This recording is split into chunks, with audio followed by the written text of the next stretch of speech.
إن الحمد لله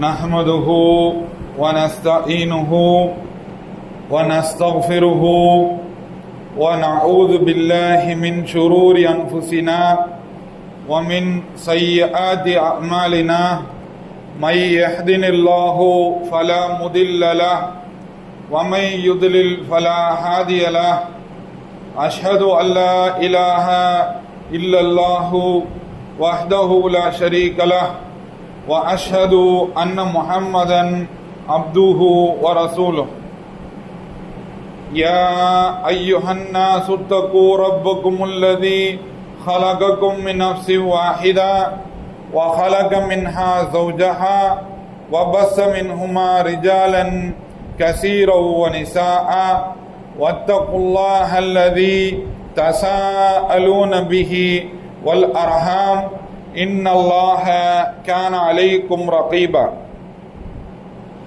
يا أيها الذين آمنوا اتقوا الله حق تقاته ولا تموتن إلا وأنتم مسلمون يا أيها الذين آمنوا قولوا قولا سديدا يصلح لكم أعمالكم يغفر لكم ذنوبكم ومن يطع الله ورسوله فقد فاز فوزا عظيما فإن أصدق الحديث كتاب الله وأحسن الهدي هدي محمد نبي صلى الله عليه وسلم وشر الأمور محدثاتها وكل محدثة بدعة وكل بدعة ضلالة وكل ضلالة في النار أوصيكم إياي وإياكم أولا بتقوى الله. அல்லாஹுவை மிகுந்த பணிவுடன் அளவு கடந்த அன்புடன் புகழ்ந்து முஸ்தபா ஸல்லல்லாஹு அலைஹி வஸல்லம் அவர்களின் மீது ஸலவாத் கூறி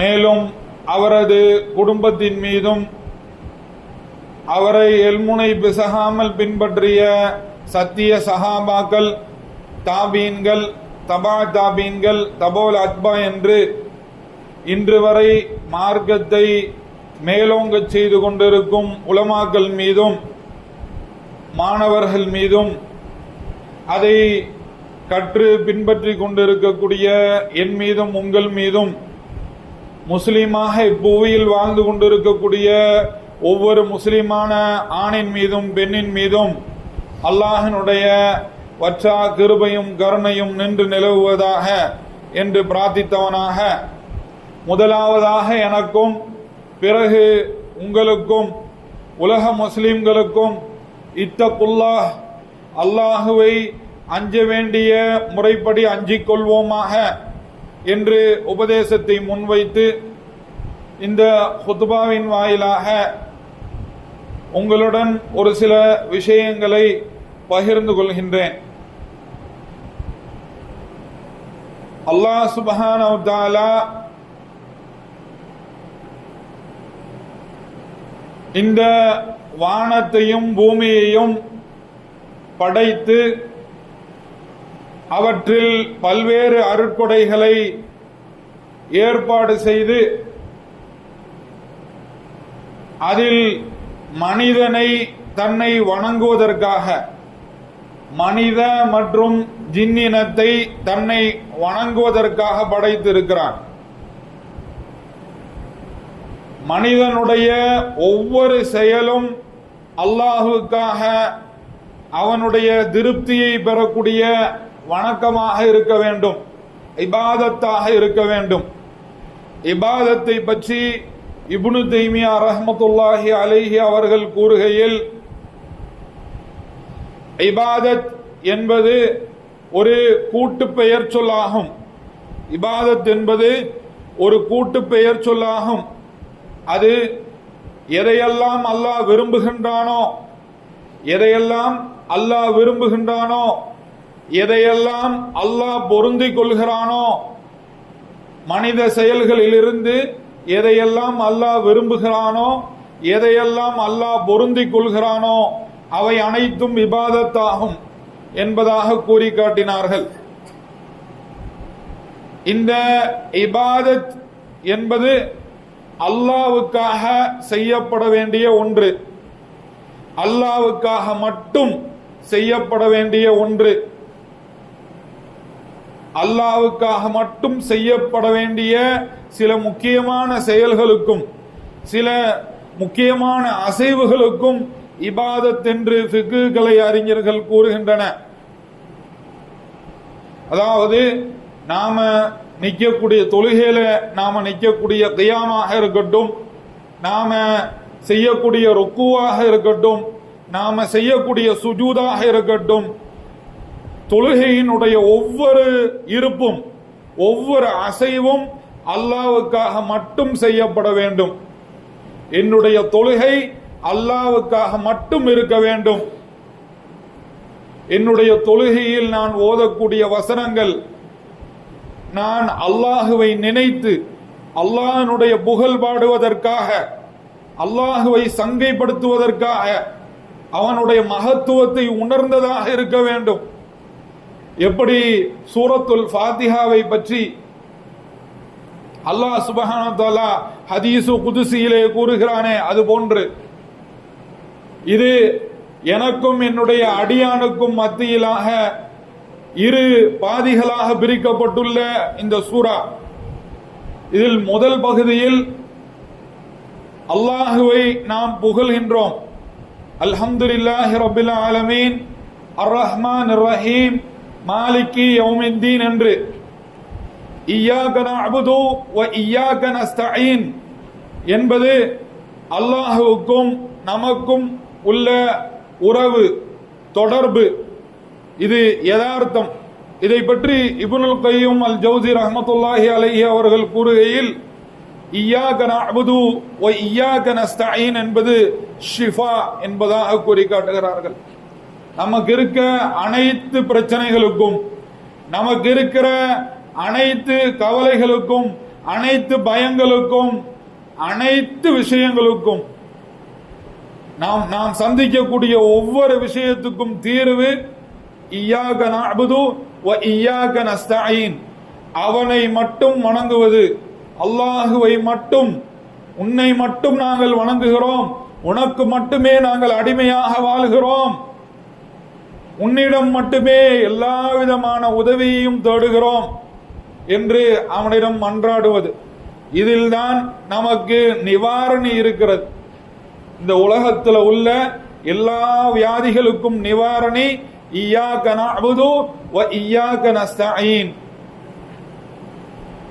இஹ்தினஸ் ஸிராத்தல் முஸ்தகீம் ஸிராத்தல் லதீன அன்அம்த அலைஹிம் என்பது இதை இய்யாக நஅ்புது வ இய்யாக நஸ்தஈன் சொன்ன உடனே அல்லாஹ் சுப்ஹானஹு வ தஆலா உனக்கு என்ன வேணுமோ கேளுன்னு சொல்றான். உனக்கு என்ன வேணுமோ கேளு, நீ கேட்டது கொடுக்கப்படும் என்பதாக அல்லாஹ் சுப்ஹானஹு வ தஆலா சொல்லி காமிக்கின்றான். உடனே இஹ்தினஸ் ஸிராத்தல் முஸ்தகீம் என்று நமக்கு ஆக முக்கியமான, நமக்கு அத்தியாவசியமான அந்த வழிகாட்டுதலை நாம் அல்லாஹ்விடம் கேட்கின்றோம். இஹ்தினஸ் ஸிராத்தல் முஸ்தகீம் ஸிராத்தல் லதீன அன்அம்த அலைஹிம் கைரில் மக்தூபி அலைஹிம் வலத்தாலீன். இஹ்தினா எங்களை நேர்வழிப்படுத்துவாயாக, ஸிராத்தல் முஸ்தகீம் ஸிராத்தல் முஸ்தகீம் அந்த நேர்வழியின்படி எங்களை வழிநடத்துவாயாக. அந்த நேர்வழி எப்படிப்பட்டது? ஸிராத்தல் லதீன அன்அம்த அலைஹிம், நீ யார் மீது அருள் புரிந்து இருக்கிறாயோ அந்த நபிமார்களுடைய வழி, நீ யாரின் மீது அருள் புரிந்திருக்கிறாயோ அந்த சஹாபாவின் வழி, அந்த வழியில் எங்களை நேர்படுத்துவாயாக, அந்த வழியின்பால் எங்களை செலுத்துவாயாக என்பதாக நாம் துஆ கேட்கணும். கைரில் மக்தூபி அலைஹிம் கைரில் மக்தூபி அலைஹிம் வலத்தாலீன், உன்னுடைய கோபத்துக்கு ஆளானவரின் வழியும் அல்ல, வழிகெட்டவர்களின் வழியும் அல்ல, யூதர்களின் வழியும் அல்ல, கிறிஸ்தவர்களின் வழியும் அல்ல, யூதர்களின் வழியும் அல்ல, கிறிஸ்தவர்களின் வழியும் அல்ல. இப்படி இந்த ஒவ்வொரு தொழுகையிலும் தொழுகப்பட வேண்டிய, ஓதப்பட வேண்டிய இந்த சூரா, நம்மளுடைய வாழ்க்கைக்கு தேவையான அனைத்தையும் அல்லாஹ்விடத்திலிருந்து பெற்றுத்தரக்கூடியதாக இருக்குது. உலகத்துல மனுஷனுக்கு ஏற்படக்கூடிய பிரச்சனைகள் அனைத்திற்கும் மனுஷனுக்கு தேவையான வழிகாட்டுதல் அனைத்தும் இஸ்லாத்திலே இருக்கிறது. எந்த ஒரு வழிகாட்டுதலும் இஸ்லாத்தில் இல்லாமல் இல்லை. இஸ்லாத்தில் ஒரு விஷயம் இது நல்லது என்று சொல்லப்படாவிட்டால் அது நல்லது கிடையாது. எதெல்லாம் நல்லதோ அது அல்லாஹும் அல்லாஹ்வுடைய தூதரும் நமக்கு வழிகாட்டி விட்டார்கள். எதெல்லாம் நல்லதோ அதை நமக்கு அல்லாஹும் அல்லாஹ்வுடைய தூதரும் வழிகாட்டி விட்டார்கள். எதெல்லாம் கெட்டதோ அவை அனைத்தையும் விட்டு அல்லாஹும் அல்லாஹ்வுடைய தூதரும் நமக்கு எச்சரித்து விட்டார்கள். நலவு என்றாலே அது இஸ்லாம் தான். தஅமுரூன பில் மஅரூஃபி வ தன்ஹவுன அனில் முன்கர் என்ற வசனத்திற்கு தஃசீர் சொல்லும் போது உலமாக்கள் சொல்லி காண்பிக்கின்றார்கள். அல் மஅரூஃப் என்றால் அல் இஸ்லாம், நல்லதை ஏவுதல், நன்மையை ஏவுதல் என்றால் இஸ்லாத்தை ஏவுதல். முன்கர் என்றால் பாவங்கள், இஸ்லாம் சுட்டிக்காட்டிய பாவங்கள், அல்லாஹும் அல்லாஹ்வுடைய தூதரும் சுட்டிக்காட்டிய பாவங்கள். ஆக நன்மைகள் அனைத்தும் தெளிவாக இருக்கிறது, தீமைகள் அனைத்தும் எச்சரிக்கப்பட்டதாக இருக்கிறது. இனி புதிதாக எதுவும் நுழைக்கப்பட வேண்டிய அவசியமே இல்லை. இனி புதிதாக நுழைக்கப்பட வேண்டிய அவசியமே இல்லை. இருப்பதை தேடி அறிந்து அதை மனதில் ஆக்கி பின்பற்றுவதுதான் கடமையை தவிர்த்து என்ன இல்லை, இங்க புதிய ஆராய்ச்சிக்கோ புதிய சிந்தனைகளுக்கோ இங்க இடம் இல்லை. ஆகையினால் நம்மளுடைய அமல்களை அல்லாஹ்வுக்கு மட்டும் உரித்தானதாக ஆக்க வேண்டும். படித்து அதை அல்லாஹ்வுக்காக மட்டும் செயல்படுத்த வேண்டும். சூரத்துல் ஃபாத்திஹாவில் ஆரம்பித்து ஒவ்வொரு ருக்குனையும் அல்லாஹ்வுக்காக செய்ய வேண்டும். நம்மளுடைய தொழுகையை அல்லாஹ்வுக்காக மட்டும் அமைக்க வேண்டும். அப்படி அமைக்காவிட்டால் ஃபவைலுல் லில் முஸல்லீன், ஃபவைலுல் லில் முஸல்லீன் அல்லதீன ஹும் அன் ஸலாத்திஹிம் சாஹூன் அல்லதீன ஹும் யுராஊன். எவர் ஒருவர் தன்னுடைய தொழுகையில் அசட்டை காண்பிக்கின்றாரோ, எவர் ஒருவர் அவருடைய தொழுகையில் அசட்டை காண்பிக்கின்றாரோ அவருக்கு அல்லாஹ் கேடு என்று சொல்லுகிறான். எவர் ஒருவர் தன்னுடைய தொழுகையை பிறர் பார்ப்பதற்காக தொழுகின்றாரோ அவருடைய தொழுகையின் காரணமாக அவருக்கு கேடு என்று அல்லாஹ் சொல்லுகின்றான். ஆகையினால் நம்மளுடைய நன்மைகளில் நாம் மிகவும் எச்சரிக்கையாக இருக்க வேண்டும். நம்மளுடைய நன்மைகள், நாம் செய்யக்கூடிய நன்மைகள் நமக்கு நன்மையை பெற்றுத்தர வேண்டும். நாம் செய்யக்கூடிய நன்மைகள் நமக்கு நன்மையை பெற்றுத்தர வேண்டும். நாம் நன்மை என்று கருதி செய்யக்கூடிய விஷயம் நமக்கு தீமையாக ஒருபோதும் முடிந்துவிடக்கூடாது. நாம் நன்மை என்று கருதி செய்யக்கூடிய ஒரு விஷயம் நமக்கு அல்லாஹ்விடம் நன்மையை மட்டும் பெற்றுத்தர வேண்டும். அதற்கேற்ற மாதிரி நம்ம தயாரா கல்வி ரீதியாகவும் மனப்பக்குவத்துடனும் நாம தயாராகணும். நம்மளுடைய தொழுகை எப்படி அல்லாஹ்வுக்காக செய்ய வேண்டுமோ அது போன்று நம்மளுடைய அமல் ஒவ்வொன்றையும் அல்லாஹ்வுக்காக மட்டும் செய்ய வேண்டும். அல்லாஹ் அதை நம்மள்ட்ட இருந்து எதிர்பார்க்கிறான். அதான் தௌஹீதுல் உலூஹியா. என்னுடைய இபாதத்துகள் அனைத்தும் அல்லாஹ்வுக்காக மட்டும் இருக்க வேண்டும். நான் செய்யக்கூடிய நன்மைகள் அனைத்தும் அல்லாஹ்வுக்காக மட்டும் இருக்க வேண்டும். நான் செய்யறதுக்கெல்லாம் அல்லாஹ் எனக்கு இம்மேலையும் கூலி கொடுக்கணும், மறுமேலையும் கூலி கொடுக்கணும் அப்படின்னு நாம நினைக்கிறோம். அதற்கு நிபந்தனையே என்னது? நான் அல்லாஹ்வுக்காக செய்யணும்.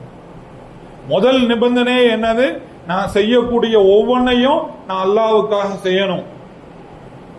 அதுல எந்த காம்ப்ரமைஸும் இருக்கக்கூடாது. சிறிதளவும் நான் அல்லாஹ்வுக்காகவும் இவங்களுக்காகவும் அப்படிங்கிற மாதிரி எல்லாம் இல்ல. அல்லாஹ்வுக்காகவும் இதற்காகவும் அப்படின்னு இன்னொன்னு சேர்த்து அனெக்ஸ்டர்லாம் இல்ல. என்னது? அல்லாஹ்வுக்காக மட்டும். இதர நன்மைகள் தானாக வந்து சேரும். ஆனால் செய்வது அல்லாஹ்வுக்காக இருக்க வேண்டும். இதர நன்மைகளை பற்றி யோசிக்கவே கூடாது. நான் செய்வது அல்லாஹ்வுக்காக. என்னுடைய தொழுகை, என்னுடைய நோன்பு, என்னுடைய வாழ்க்கை, என்னுடைய மரணம் என்று எல்லாமே அல்லாஹ்வுக்காக, எல்லாமே அல்லாஹ்வுக்காக இருக்க வேண்டும். அந்த அல்லாஹ்வுக்காக இருக்கக்கூடிய செயல் அது நன்மை நமக்கு தரணும் அப்படின்னு சொன்னான், நம்மளுக்கு முழுமையான நன்மையை பெற்று தரணும்னு சொன்னான். அது முதாபஅத்துர் ரசூலில்லாஹி ஸல்லல்லாஹு அலைஹி வஸல்லமாக இருக்க வேண்டும். அது அல்லாஹ்வுடைய தூதர் காட்டி தந்தது போன்று இருக்க வேண்டும். சல்லு கமா ரஅய்துமூனி ஸல்லி என்று சொன்னார்களே, அது போன்று. எப்படி? என்னை எவ்வாறு தொழ கண்டீர்களோ அவ்வாறே நீங்கள் தொழுது கொள்ளுங்கள் என்று அல்லாஹ்வுடைய தூதர் சொன்னாங்கல்ல, அது மாதிரி நாம என்ன செய்யணும்? நம்மளுடைய தொழுகைகளை அமைத்துக் கொள்ள வேண்டும். நம்மளுடைய ஒவ்வொரு இபாதத்தையும் அல்லாஹும் அல்லாஹ்வுடைய தூதரும் சொன்னது போன்று நாம் அமைத்துக் கொள்ள வேண்டும். அதுல எந்த ஒரு காம்ப்ரமைஸும் இருக்கக்கூடாது. அல்லாஹுக்காக இருக்க வேண்டும், அல்லாஹ்வுடைய தூதர் சொன்னபடி இருக்க வேண்டும். அல்லாஹுக்காக இருக்கணும். இரண்டாவது கண்டிஷன், அல்லாஹ்வுடைய தூதர் சொன்னபடி இருக்க வேண்டும். அல்லாஹ்வுடைய தூதர் நம்மளுடைய தொழுகை எப்படி இருக்கணும்னு கற்று தந்திருக்காங்க, நம்மளுடைய நோன்பு எப்படி இருக்கணும்னு கற்று தந்திருக்காங்க, நம்மளுடைய அன்றாடம் காலையில் எழுந்தவுடன் நாம என்ன செய்யணுங்கிறதுல ஆரம்பித்து நாம படுக்க போகும்போது என்ன ஓதணுங்கிற வரையும் எல்லாத்தையும் அல்லாஹ்வுடைய தூதர் நமக்கு கற்று தந்திருக்கிறாங்க. நம்மளுடைய அலுவல்கள், நம்மளுடைய வியாபாரங்கள் எப்படி இருக்க வேண்டும், நம்மளுடைய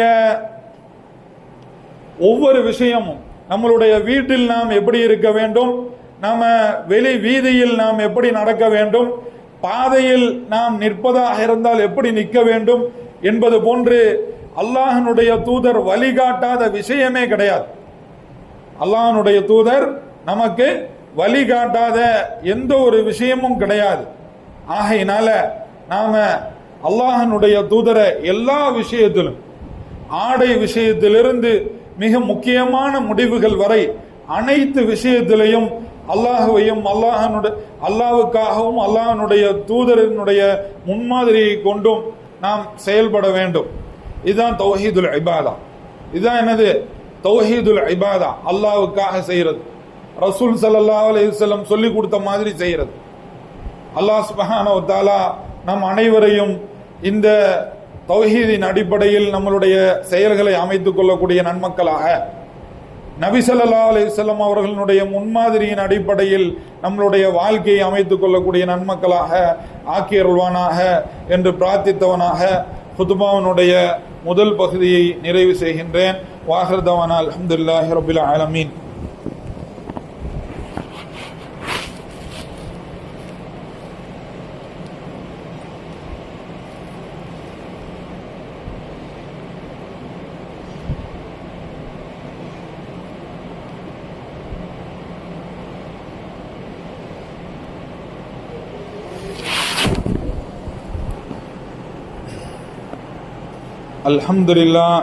அல்ஹம்துலில்லாஹி ரப்பில் ஆலமீன். வஸ்ஸலாத்து வஸ்ஸலாமு அலா அஷ்ரஃபில் அன்பியாஇ வல் முர்சலீன் வ அலா ஆலிஹி வ அஸ்ஹாபிஹி வ மன் தபிஅஹு பி இஹ்சானின் இலா யௌமித்தீன். அம்மா பஅத். அன்பார்ந்த சகோதரர்களே, ஜும்மாவினுடைய முதல் பகுதியிலே நாம் அல்லாஹுவை மட்டும் இஹ்லாசுடன் வணங்க வேண்டும்.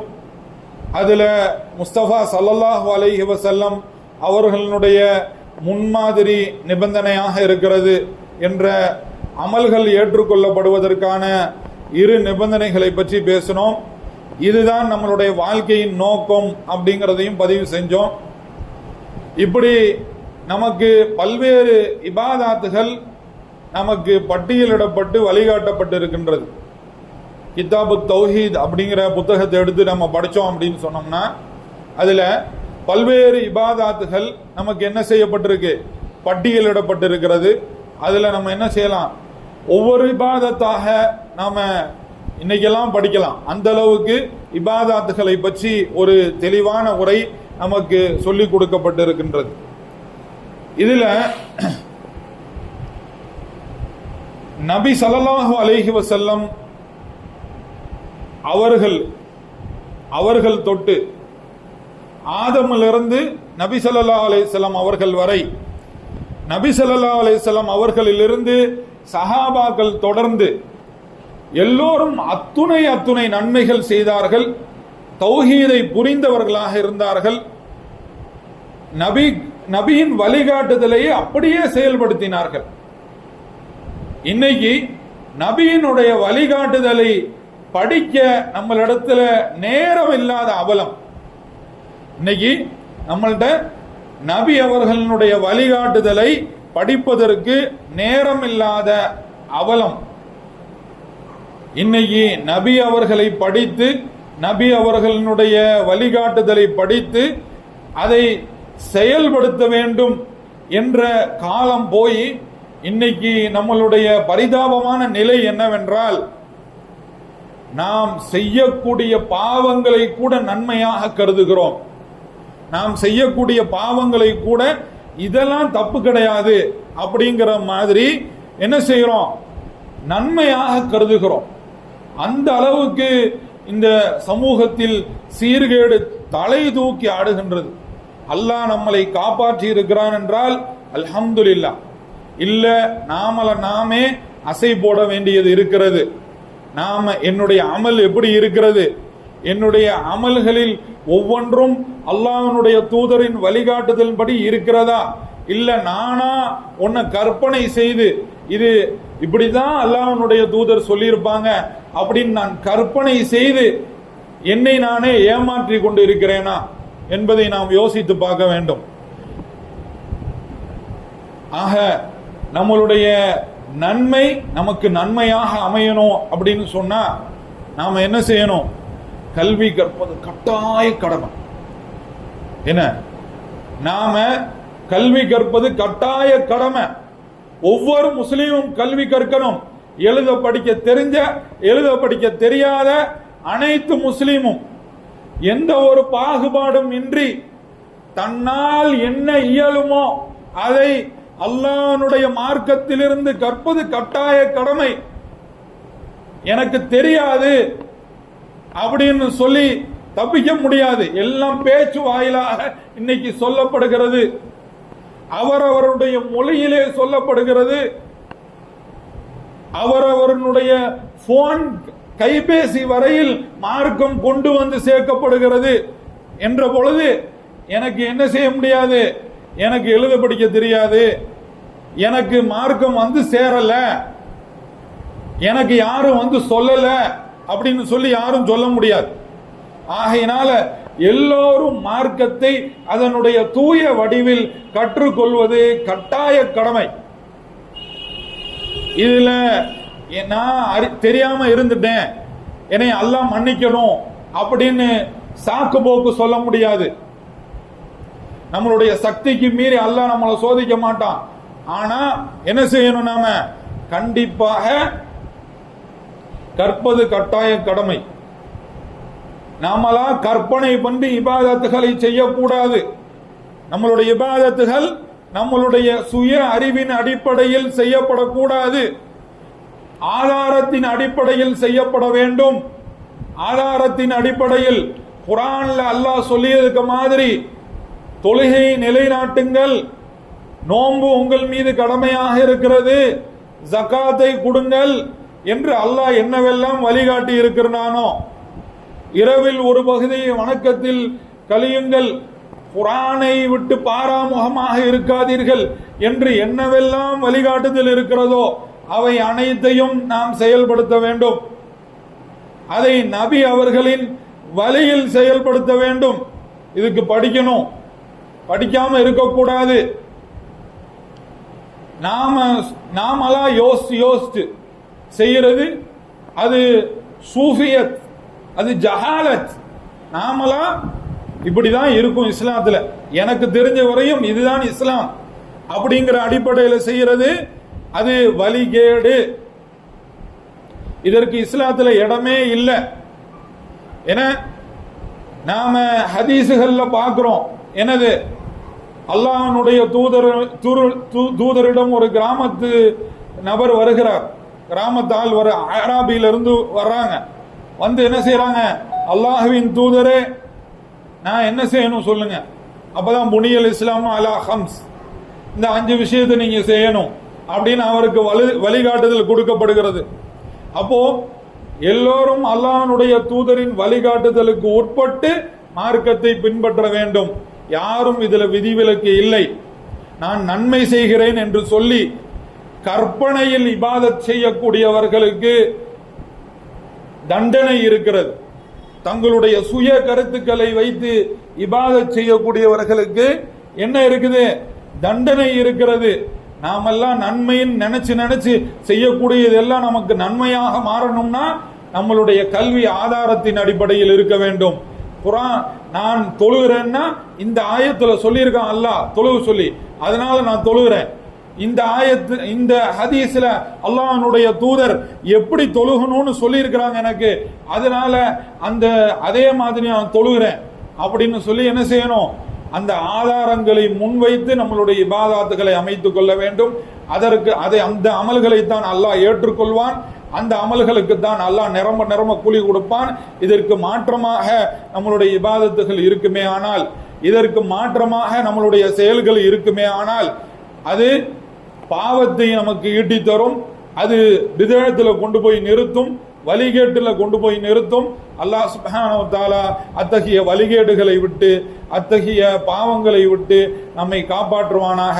நன்மையை நன்மையாக அறிந்து, பாவத்தை பாவமாக அறிந்து, அதிலிருந்து நன்மையில் விரையக்கூடியவர்களாக, பாவத்தில் இருந்து விலகக்கூடிய நன்மக்களாக அல்லாஹ் சுப்ஹானஹு வ தஆலா என்னையும் உங்களையும் நம் அனைவர்களையும் ஆக்கி அருள்வானாக என்று பிரார்த்தித்தவனாக இந்த ஃபுதுபாவை நிறைவு செய்கின்றேன். வாஹிர் தவானா அல்ஹம்துலில்லாஹி ரப்பில் ஆலமீன். அகிமுஸ்ஸலாம்.